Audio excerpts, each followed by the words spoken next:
Thank you, Pastor Danuya. And it's great to be here and amongst friends. So it was a smile when I say that. And colleagues. I was asked upon arriving earlier by this lady who has her hair in plaits, wonderful braids. What's your name? Vintu. Buntu. Okay, lovely name. Buntu. So I made the comment that can you imagine taking an exam in this room, in this hall, with this kind of temperature? And then she remarked, well, when did you take your exams? And I figured, well, I don't look too bad, even with a grey beard. Because the way she asked it, it was as though it wasn't too long ago, you know. And I said, well, the last time I took an exam in this room was in 1993. Probably a few years, probably before you were born. She said, it was just a little bit. And yeah, that's been some time ago. Yeah, those were the days of taking exams in cold halls. But it's great to be here, and it's great to share with you. And I just want to thank you for sparing the time with me to be here. And as we share together, the idea is that I'm going to make a very short presentation, and with the view of maybe having some discussion afterwards, all right, depending on how the time goes. So let's see where we are with this. Okay, so I've entitled this, Don't Be Glad, Be Mad. A lot is going on now, isn't it, with the Palestinian and Israeli conflict. And some of us are trying to get a handle on things with regards to who's right or who's wrong. There's a lot of talk about one group taking advantage of the other. Words such as terrorists are being bandied about. And who's the terrorists between the Palestinians and the Israelis? And I want you to consider that whatever your views might be, or however proximate you may be emotionally to the situation, I want you to consider that you stand on the side of humanity. And a lot of stuff is being bandied about on Twitter or X, on social media, and some of us are getting involved in the discussion when it's best to just be silent and to listen and to read and try to have a handle on the long history of what is going on. One person said, justice is what love looks like in public, and truth is had when you allow the conditions of suffering to speak. I repeat, truth is had when you allow the conditions of suffering to speak. And I have a confession to make. I do tend to lean towards following those who do not have power, those who do not have a voice, those who do not have access. They do not have the space to shape, to form, to create these conditions that we are talking about. That helps to shape their own future of their truth. So as we talk about this, I want you to just think about what I've just said. Don't be glad, be mad. And one of the reasons I've chosen this particular title is because a few of my colleagues, when I was lecturing here at Newbold full-time, we were sitting around the dinner table in the hall, and one of my colleagues remarked, the students nowadays seem to be very passive. They don't tend to be mad about anything.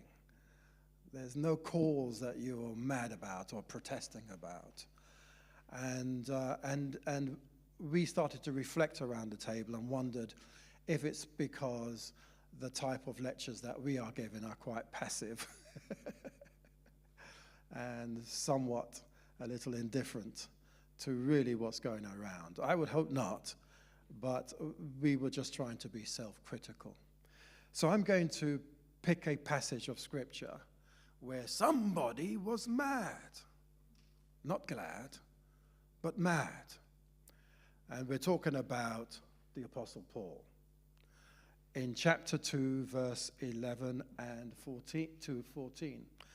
And I'm going to get us to respond. This is going to be a sort of call and response moment where I'm going to read the sentence and you're going to respond with ums and ahs. Well, really, the first one is uh-oh, and then it's or and I'm going to direct you with respect to that. See, I come from a people where when there's good news or bad news, we don't always respond with words.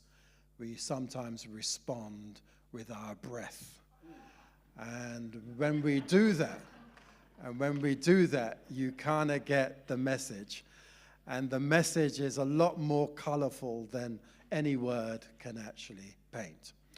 So the first one is, uh-oh. So let me hear you say, uh-oh. Uh-oh. No, you've got to do better than that. Let's try again.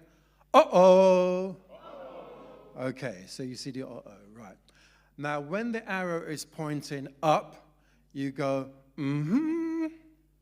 Let's hear you do that. Mm-hmm. As if asking a question and being surprised. Let's once again. Mm-hmm. And if it's going down, I want you to go, mm-mm. Mm-mm.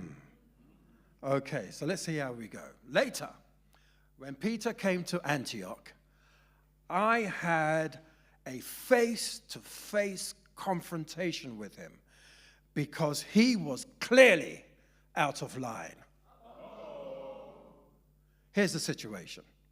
Earlier, before certain persons had come from James, Peter regularly ate with the non-Jews.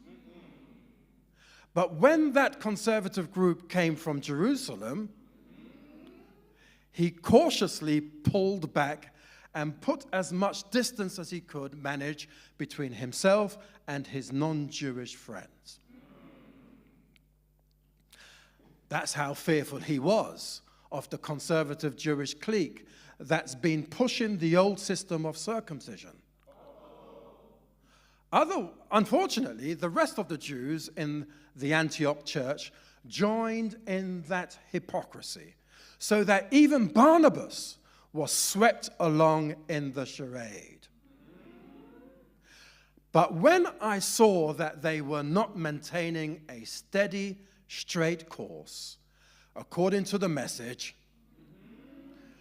I spoke up to Peter in front of them all.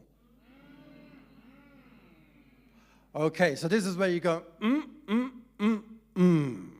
Let's do it. I spoke up to Peter in front of them all. So there you're getting the sort of rhetorical contours of the text, right? Peter here is not glad. Sorry, not Peter, Paul. He's not glad, he's mad. And the truth is, if Paul hadn't recorded this event, this actual occurrence, we would have no idea that such ethnic tensions existed in the early church, at least of this kind amongst the leaders. Now, I'm not going to get into where in the book of Acts this story might fall, but some people say in chapter 11, other people say just before the Jerusalem Council in chapter 15. However, what is pretty clear is that Peter, one of the leaders of the church, the prominent leader of the church, had difficulty being open about his own affiliation and proximity with the Gentiles. He was with them when other Jewish leaders were not around, but when the Jewish leaders came, he pretended he didn't know them and distanced himself from them and was glued, if you like, to the Jewish establishment. It's rather like a student seeing me, I remember back in the day, I would see a student in Bracknell in the shopping centre, and they would be with their friends, and they would suddenly pretend that they didn't know me. And I would go up to them and say, "Hi, how are you doing?" And they would go, "Oh, yeah, I'm all right. And then their friend would ask them, "Well, who's he?" And they would mutter something under their breath.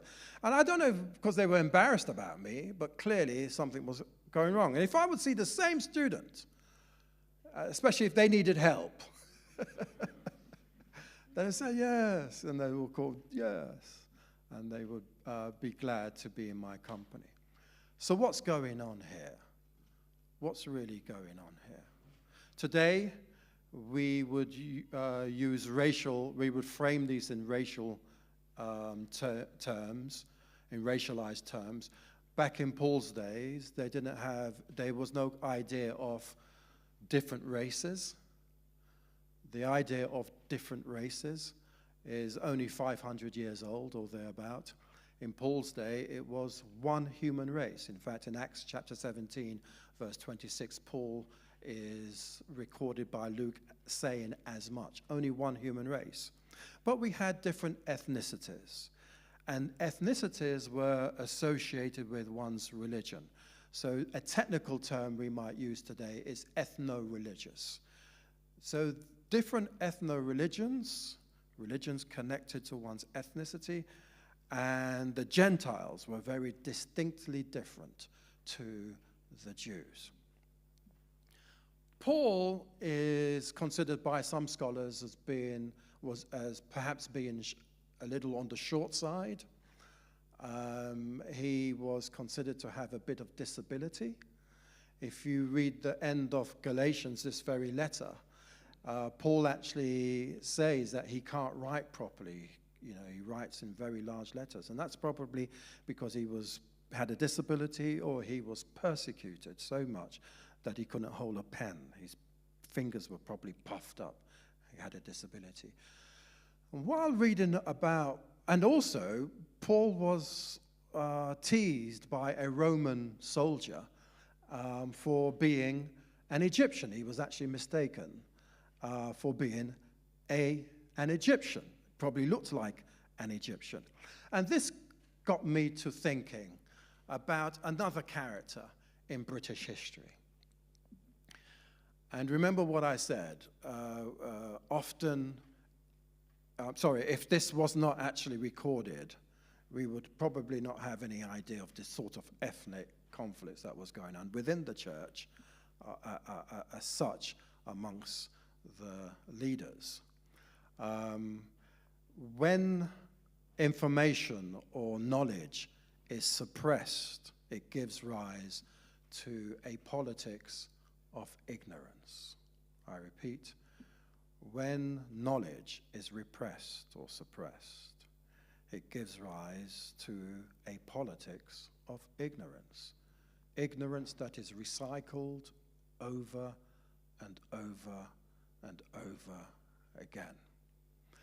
And I want to suggest to you that with the person that this reminds me of, there is also a politics of ignorance. One of the reasons why we celebrate Black History Month here in Britain is because there's been a suppression and repression of Black history or Black people being part of the population here in Britain and contributing to the civilization of Britain over hundreds and hundreds and hundreds of years. Literally a suppression of this. And Black people in Britain have been part of the history and the making of Britain today, whether you're talking about Tudor Britain, whether you're talking about Victorian Britain, or whether you're talking about modern Britain. And there's a chap that reminds me of Paul. His name is William Cuffey.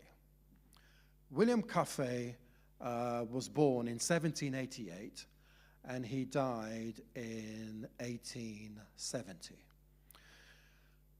It was when he was about 44 that the abolition of slavery was passed, when he was 44. He was born in Kent, in the southern coasts of Kent, maybe in Medway, that's the southern tip of Kent.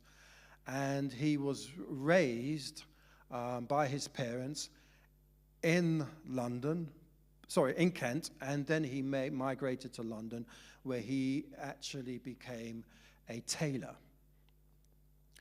But William was 4'11", he was short. He also had a disability, couldn't stand straight because he had problems with his spine.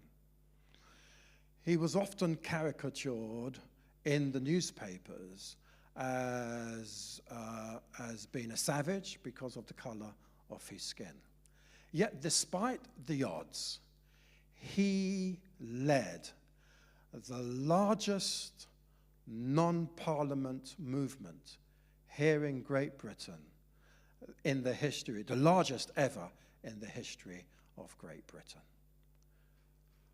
Hundreds of thousands of people actually belonged to this movement called the Chartist movement.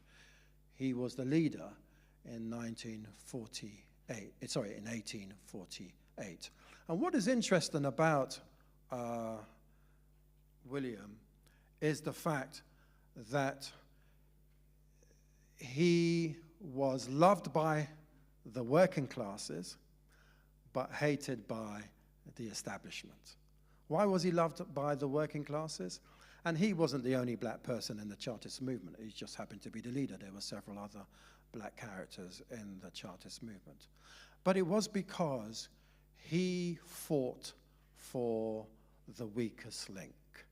He fought for the common purpose. And he championed the cause of the common person.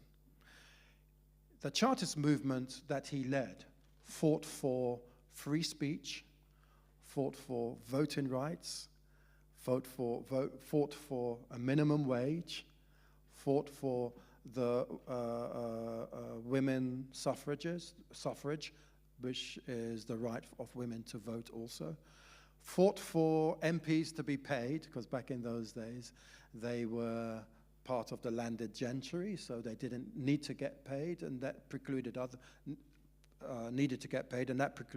people, ordinary people, from joining the class of the MP, of becoming an MP. And these are some of the things that he actually fought for and gained. In fact, we first learn about him in the 1819 uprising in Manchester. It's known as the Peterloo Massacre. And here, 15 people were killed by the police. They actually got guns and they shot live ammunition into the crowd, and 15 people died. His speech is actually recorded in that protest. And I think this led him, because he had the gift of speaking, this led him to play a very integral role in the stand for people of the working class. And the reason why I'm appealing to him and and speaking about him is twofold. One is,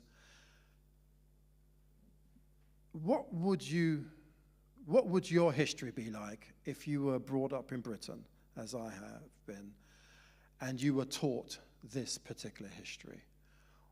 What kind of sense of belonging would you have to society, this British society, as a result of this simple story, and many others like it? Wouldn't it enhance your sense of belonging?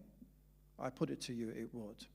It's rather like not being told when I was a pathfinder at the age of 14 and learning about Adventist church history and not being told that our leaders, Ellen White and the others, many of them were actually card-carrying members of the temperance movement. The temperance movement was a movement not only fought or campaigned for healthy living or health equity, but they campaigned also for women's rights.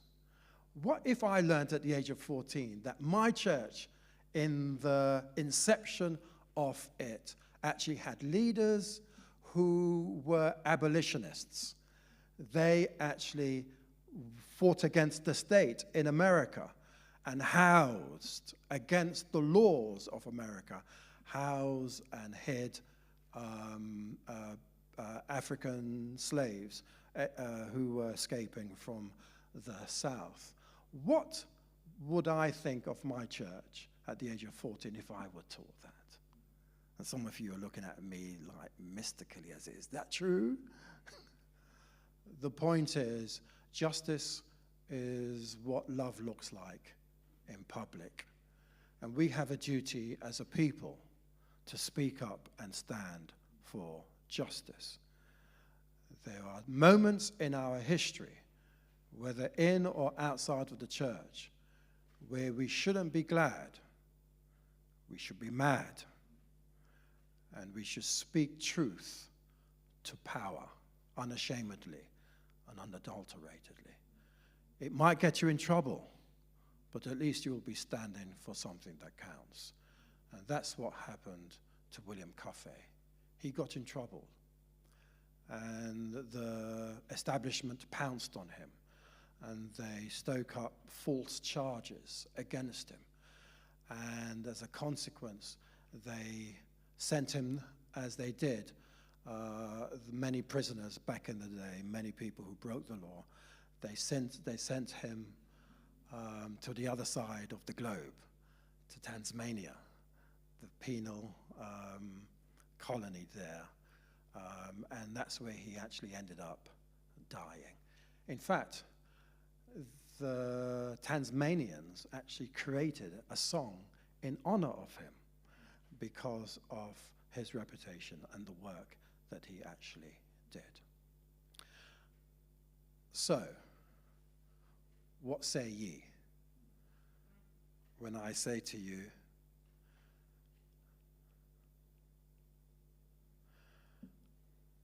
but when I saw that they were not maintaining a steady, straight course according to the message, I spoke up to Peter in front of them all. My prayer is that you will find it within you to say at whatever injustices you come across,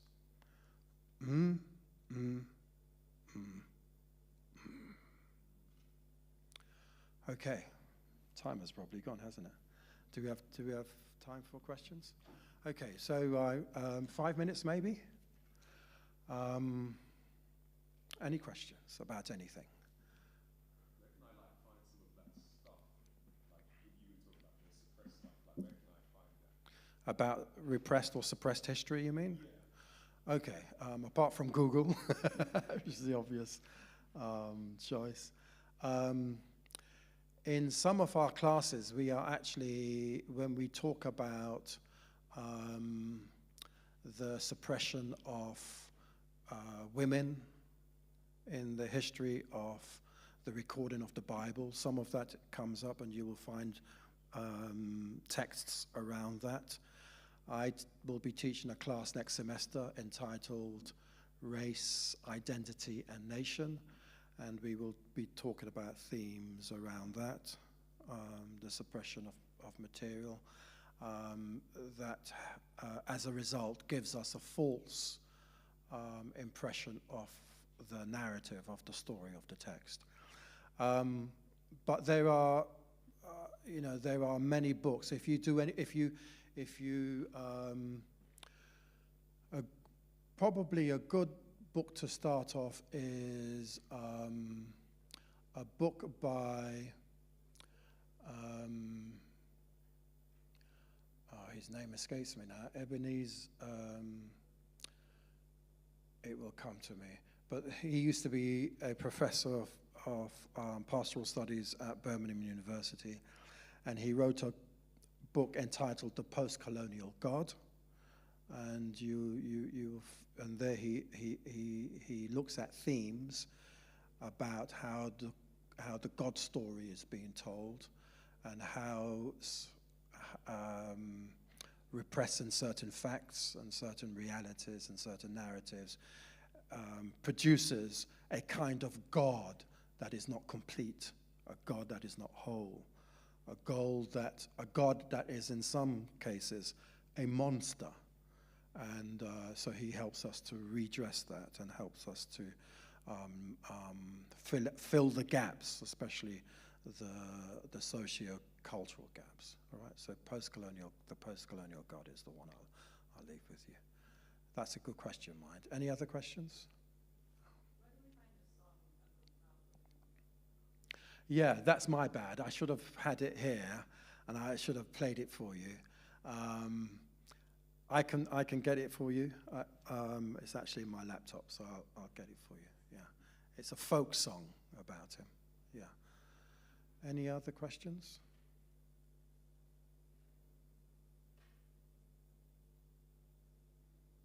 If not, Emmanuel, thank you.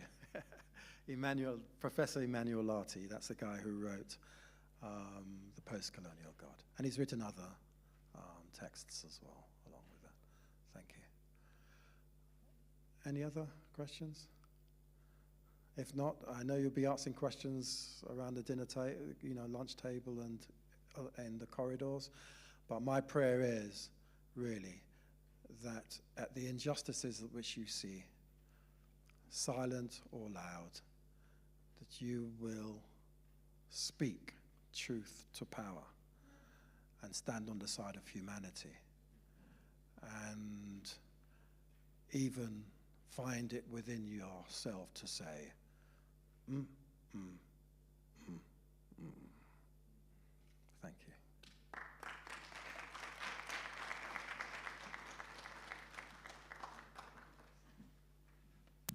Thank you, Gifford. Thank you, everyone, for coming today. And I just want to share one more thing with you, because apart from the events that we are having, we also have something online if you want to access. And for those who are watching on stream, if you go to our college website, there is a first blog that has been published for this week, and it's by Dr. Julian Thompson, about his grandfather and something related to him, how it ended up as part of exhibition in Jewish Museum in London, right? I got it right. So please read through that. It's a very great story. There are some pictures as well.